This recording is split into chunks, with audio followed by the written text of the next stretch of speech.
A SkyCity worker says he was outraged when staff were initially told yesterday that they had to take annual leave if they wanted to go home as the nearby International Convention Centre burned. The company denies this and says it's confident with the way the Auckland CBD precinct evacuation was handled. But at least one employee says it was confusing at times and there were a lot of mixed messages. Our reporter Jessie Chiang has the story. As the fire took hold of the under-construction International Convention Centre yesterday, plumes of black smoke were billowing over to the workers in the SkyCity precinct. One employee, who asked not to be identified, says he was worried when he smelt the smoke around 1:30. It's quite scary if you're told you're all safe and then you can smell smoke in the middle of a building. Then the smoke smell disappeared for a few minutes and then it came back stronger, and if you looked around, you could see the smoke within the building. The staff member says everyone on his floor was told to move to SkyCity's current convention centre shortly before 3 o'clock.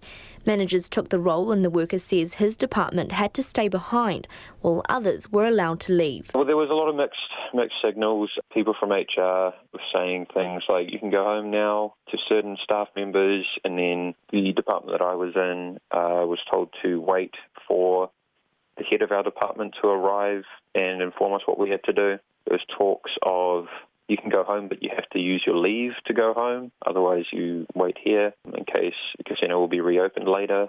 He says no one wanted to go home when they were initially told they had to use their annual leave. It was quite the shock initially to be told that. How did you feel hearing that?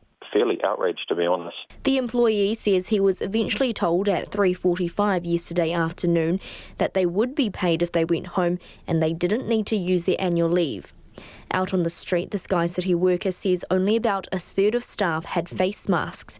He's frustrated by the entire evacuation process. For such a dangerous time, it was really done in quite an ineffective manner. It needs to be done better if it was ever to happen again. It was very frustrating to be a part of, confusing, different departments being told different things. You would think that the policy has to be consistent. Joe Carolyn from Unite Union, who was with workers during the evacuation, says it was unacceptable. It took an hour and a half. Once we smelled smoke, we should just get everybody out. No questions asked, no trying to run sections of the business, just clear everybody out straight away right now. Joe Carolyn says one manager was telling staff if they wanted to go home, they could take leave. They had to wait till their supervisor arrived to approve that.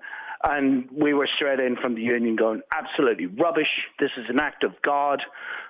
We did this with the earthquake in Christchurch with the fast food companies. People should be paid for this. And that argument was won once senior managers and the supervisor arrived. But SkyCity says it's confident in the way it carried out its crisis management plan. It says evacuations were completed early in a controlled and phased approach. The company says because the smoke was at a contained level, the use of face masks was not deemed necessary at the time. Taxis were also provided to workers who needed transport to get home. SkyCity's Chief Executive Graham Stevens is adamant it was made clear from the beginning that all staff who were rostered to work would be paid for the period the precinct was closed. There was never any hesitation or debate even around that, so they were fully paid for shift work. Our salaried staff who have not come into work today because it's our office buildings as much as our customer-facing precincts will get paid. No one's taking annual leave as a consequence. Graham Stevens is hopeful that the SkyCity precinct will be able to reopen tomorrow. I tamaki makaurau mō te hōtaka o te ahi nei ko Jessie Chiang tēnei.